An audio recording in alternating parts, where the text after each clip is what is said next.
On se retrouve sur le plateau du Salon de l'Agriculture Nouvelle-Aquitaine pour une nouvelle journée, une journée spéciale, une journée ovine, place aux ovins ici au Salon de l'Agriculture Nouvelle-Aquitaine et pour en parler des éleveurs et des spécialistes des ovins. Justement, Pascal Potard, bonjour.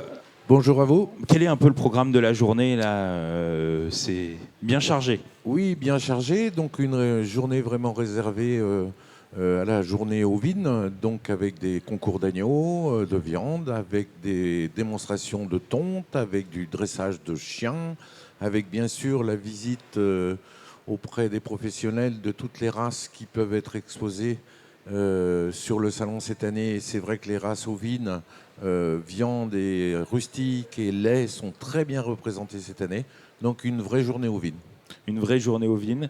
Justement, les ovins, comment ça se passe dans la région? Pascal Souris, vous êtes président de l'association des ovins Nouvelle-Aquitaine. Expliquez-nous un peu comment ça se passe. On a quand même une région assez développée. Voilà, il faut déjà situer un peu la région dans le paysage ovin français. Hein. La Nouvelle-Aquitaine, c'est la deuxième région ovine en termes d'effectifs, hein, d'où l'importance de cette journée dans le cadre de ce salon, hein, et dans le cadre du pôle agricole de ce salon. Nous sommes un secteur d'activité économique importante de la région, avec des brebis laitières et puis des brebis de race plutôt à viande pour produire des agneaux. Il y a une diversité finalement des systèmes. Hein. La Nouvelle-Aquitaine, c'est une mini-France.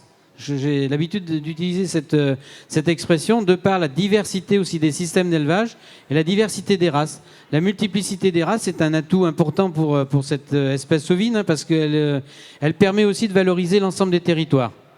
Et on les trouve où en Nouvelle-Aquitaine, plutôt les élevages ovins? Dans le sud, sur Pyrénées-Atlantiques, on a une importance de la production laitière, hein, même s'il y a ici ou là quelques élevages ovins-lait répartis sur l'ensemble du territoire, hein, avec dans ces cas de figure-là plutôt des circuits de transformation et de vente directe. Et puis les brebis allaitantes, donc les brebis qui sont destinées à produire des agneaux de boucherie, on les trouve sur l'ensemble du territoire de Nouvelle-Aquitaine, avec une densité un peu plus forte sur le Nord-Aquitaine, hein, zone dont je suis issu. Hein, voilà, je suis éleveur en Charente. Donc l'ancien Limousin, l'ancien Poitou-Charentes, la Dordogne concentrent la grande majorité des brebis allaitantes de ce territoire. Très bien. Et être ici, au Salon de l'Agriculture Nouvelle-Aquitaine, c'est important pour vous? Alors c'est important pour faire connaître, bien sûr, nos métiers d'éleveur ovin, pour faire connaître également nos produits, que ce soit de fabrication fromagère à base de lait de brebis, hein, l'osso irati, quand même qui est mondialement connu. Le produit emblématique des éleveurs laitiers de notre région. Et puis, nous sommes dotés aussi de signes officiels de qualité de manière importante. Hein, l'agneau du Limousin, l'agneau du Poitou-Charentes, l'agneau du Périgord, avec des IGP, des labels rouges. Voilà, il y a une telle diversité et puis complémentarité aussi de ces productions pour qu'on soit présent aujourd'hui pour communiquer auprès du grand public. Hein, c'est un salon qui est plutôt orienté grand public et la nouvelle disposition de ce salon nous permet d'être au cœur même de ce salon et du pôle agricole. Donc c'est important pour nous d'être présents avec des professionnels engagés. Tous ceux qui sont ici sont des passionnés et on a à cœur aussi de transmettre notre passion au grand public, mais plus particulièrement aux jeunes générations, parce que on a un challenge à relever quand même, c'est le renouvellement des générations. On a bon nombre de fermes à reprendre demain. Et puis sensibiliser les jeunes qui passent ici sur le fait qu'il y a des métiers possibles dans notre filière. Eh bien, c'est un peu le rôle qu'on va avoir aujourd'hui, tous autant qu'on est présents autour de nos brebis et de ce pôle ovin du salon. Et des jeunes, il y en aura, puisqu'il y a plusieurs lycées agricoles qui sont en visite aujourd'hui. Et il y aura un concours des jeunes pointeurs, notamment pour les ovins et pour les bovins. Pascal Sancier, vous êtes éleveur, vous, donc vous allez être en compétition, c'est ça? Disons que oui, je suis éleveur à Saint-Antoine-sur-Lisle. Donc en Gironde. En Gironde, en élevage biologique. Et j'ai un petit peu une double casquette puisque je fais de la vente directe à des particuliers et puis aussi à des petites surfaces bio. Et je suis également engagé dans la filière d'agneau de Pauillac. Voilà, donc j'ai j'ai porté 2 agneaux pour ce concours d'agneaux de Pauillac aujourd'hui, voilà, que j'espère bien remporter, bien sûr. J'allais vous demander, justement, remporter, allez, on va pas vous porter la poisse, hein, mais Voilà. participer à un concours comme celui-là, qu'est-ce que ça apporte finalement aux éleveurs? Mais, moi, je vais aller surtout dans le sens de mon collègue. C'est surtout au niveau de la communication sur le métier, un petit peu donner envie aux jeunes d'aller dans notre sens et de reprendre des fermes. C'est surtout au niveau communication, hein, parce que bon, on a de la chance en élevage au vin, et ça il faut le dire, hein, parce que si vous voulez, on peut discuter pendant des heures, mais ce qui est important, c'est la dernière ligne du bilan. On a de la chance d'avoir un petit peu une production qui est le vent en poupe, des cours qui ont monté énormément, qui permettent de... Et puis une demande qui est énorme, hein. Il faut dire ce qu'il y est, alors qu'il y a beaucoup de productions qui ont des problèmes à écouler leurs marchandises. Nous, on a une très forte demande, hein. On vous appelle, les bouchers vous appellent, tout le monde... Les gens ont du mal à se procurer des agneaux, bon, et d'autant plus des agneaux de qualité. Donc c'est quand même un phénomène qui est à souligner. Voilà. Donc, c'est encourageant ce que vous dites. Ah non, mais tout à fait, mais il faut le souligner, hein, parce qu'on peut discuter de tout un tas de choses, mais ce qui est important, moi, comme je dis, c'est la dernière ligne du bilan. Hein, parce que, je veux dire, on a le malheur de faire un métier passion, je dis bien le malheur, hein, parce que pendant des années, on nous a exploités, hein, il faut dire ce qu'il y a, on nous a exploités, et puis on nous donnait ce qu'on voulait bien nous donner, et puis on nous disait, bon, mais que de toute façon, c'est comme ça. Comme on savait qu'on adorait notre métier, qu'on était capable de travailler pour la gloire, on nous a exploités pendant des années, hein, et puis maintenant, on a la chance, hein, et puis surtout, mon fils va reprendre l'exploitation et tout ça, on a la chance d'avoir un retournement de manivelle où maintenant les gens viennent nous pleurer pour avoir de la marchandise, et puis ils sont obligés de la payer. Voilà, donc écoutez, pour que ça dure encore 50 ans, voilà, c'est le souhait que... Votre souhait, voilà, c'est le souhait entendu. que j'ai, et puis notre souhait à tous, aux éleveurs, voilà. effectivement. Voilà. Vous confirmez que la filière va bien, Pascal?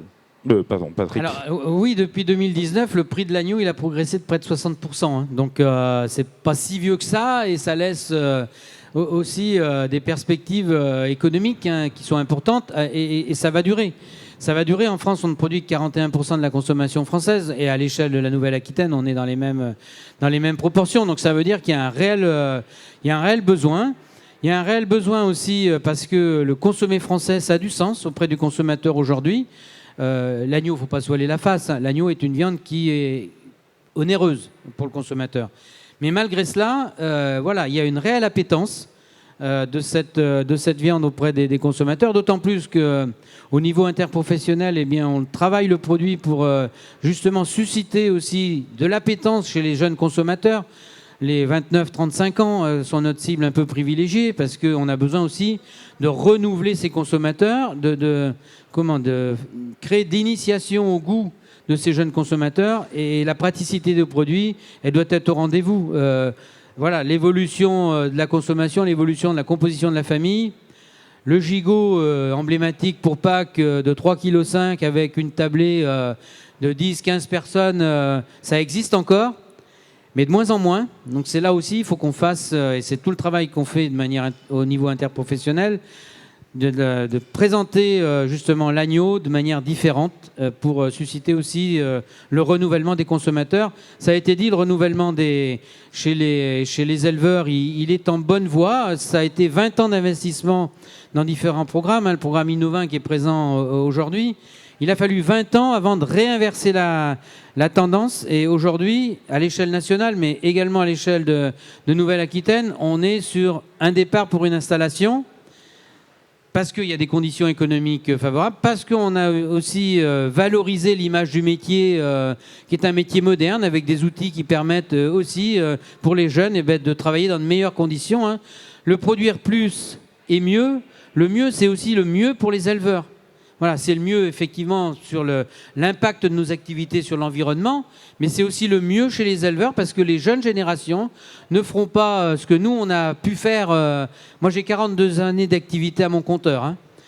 eh ben, je sais pertinemment que ceux qui reprendront mon exploitation ne feront pas les mêmes sacrifices qu'on a pu le faire.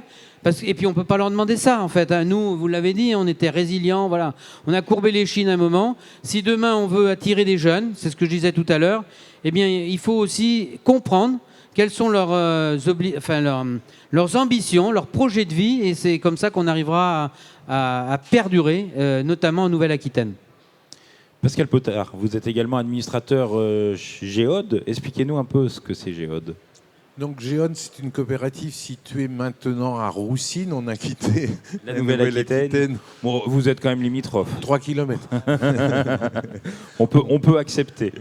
On a eu vraiment une opportunité de pouvoir acheter une petite exploitation de 30 hectares, mais surtout la capacité d'avoir des bâtiments pour stocker 2000 animaux. Et quand on a acheté l'exploitation, on était dans un développement à l'international qui était colossal, puisqu'on exportait beaucoup sur l'Iran, l'Irak, la Russie, etc. Bon, c'est quelque chose qui a complètement disparu aujourd'hui avec tous les conflits politiques qu'on a. Avec le contexte géopolitique, effectivement. Ouais, ça devient impossible. On n'a même plus de nouvelles de certains clients. Et j'en ai eu dernièrement, notamment au niveau de l'Iran, en disant l'élevage va disparaître en Iran. On va revenir au stade zéro.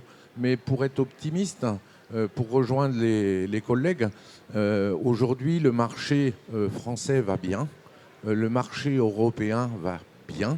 Donc nous, au niveau de la coopérative, ça se ressent notamment au niveau de la vente des reproducteurs, puisque nous sommes en augmentation dans toutes les races. Dans les 13 races de Géode, nous sommes en progression dans la vente des reproducteurs mâles. Nous sommes aujourd'hui dans un déficit de femelles. Nous n'avons déjà plus de femelles 2026 à vendre. Elles sont toutes réservées, vendues, etc. C'est bien. Pour les techniciens, c'est moins bien. Parce que le téléphone sonne et on n'a rien à vendre. Donc ça, c'est un peu embêtant. Mais j'allais dire, ça a apporté ce côté dynamique au niveau des élevages. Et bien, il a été apporté de la même façon au niveau de la coopérative. Les prix ont augmenté dans la production des viandes. Donc les éleveurs sélectionneurs, les 300 éleveurs sélectionneurs de Géode s'y ressentent de la même façon, puisqu'ils ont pu augmenter leur prix. Et ce qu'ils vendaient, quand ils vendaient 10 béliers, aujourd'hui ils en vendent 15. Aujourd'hui, il faut faire très attention dans le schéma de sélection à rester sélectionneur, parce qu'on a une demande qui est très forte. Et un sélectionneur, il y a des agneaux et des agnelles qui sont destinés à faire de la reproduction, et il y a d'autres pour des raisons de qualité génétique et morphologique.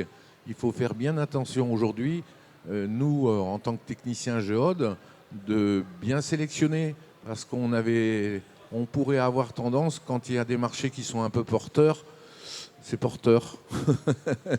Donc faire attention à ça. Mais on est dans une dynamique française et européenne qui est vraiment chouette.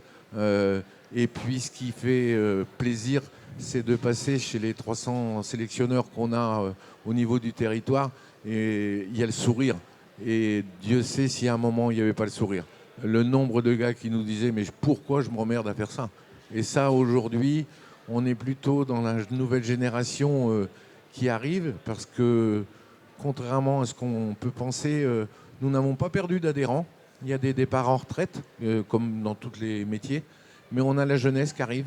On a des installations qui se font. Et puis après, il y a quelque chose qu'il faudra peut-être mettre un petit peu plus en avant, mais je pense que Jean-Pierre va en parler cet après-midi, Monsieur Dugas. Oui. C'est toute la partie de ces jeunes éleveurs qui nous arrivent là sur l'entretien des espaces. Alors c'était quelque chose d'un petit peu marginalisé à un moment donné, mais on citera l'exemple d'un jeune couple là, installé sur la Gironde là, depuis 3 années sur de l'entretien des vignes et notamment des grands parcs photovoltaïques. C'est ce qu'on appelle aujourd'hui les éleveurs sans terre, les bergers sans terre. Mais franchement, ils apportent quelque chose de nouveau. Et là encore, ils sont dans une dynamique où ils se disent, mais on s'est installé, mais on bosse comme des sauvages, mais on ne galère pas. Et quand tu les vois arriver ici, tout sourire, parce qu'ils ont un salaire, ils ont une passion, et ils vivent de leur passion. Et ça, c'est quelque chose qu'on ne connaissait plus en élevage ovin et qu'on n'a surtout pas connu dans les années 80-90, où on a gardé des brebis, comme disait Pascal, par passion. Hein. On était nés dedans. Moi, je vois chez mes parents, on gardait les brebis parce que ma grand-mère n'aurait pas admis qu'on puisse se séparer des brebis. C'était son truc à elle. Et puis petit à petit. Et c'est vrai qu'aujourd'hui, notamment sur le secteur de la Brenne que je connais bien, on a vraiment des belles exploitations et on a surtout une relève de jeunes éleveurs qui est là avec des troupeaux de 600, 700, 800 brebis parce qu'aujourd'hui, ils ont la possibilité de s'équiper. Et on ne peut pas travailler sans équipement au milieu d'un troupeau de 800 brebis. C'est vrai. Mais en tout cas, ce sont des paroles encourageantes.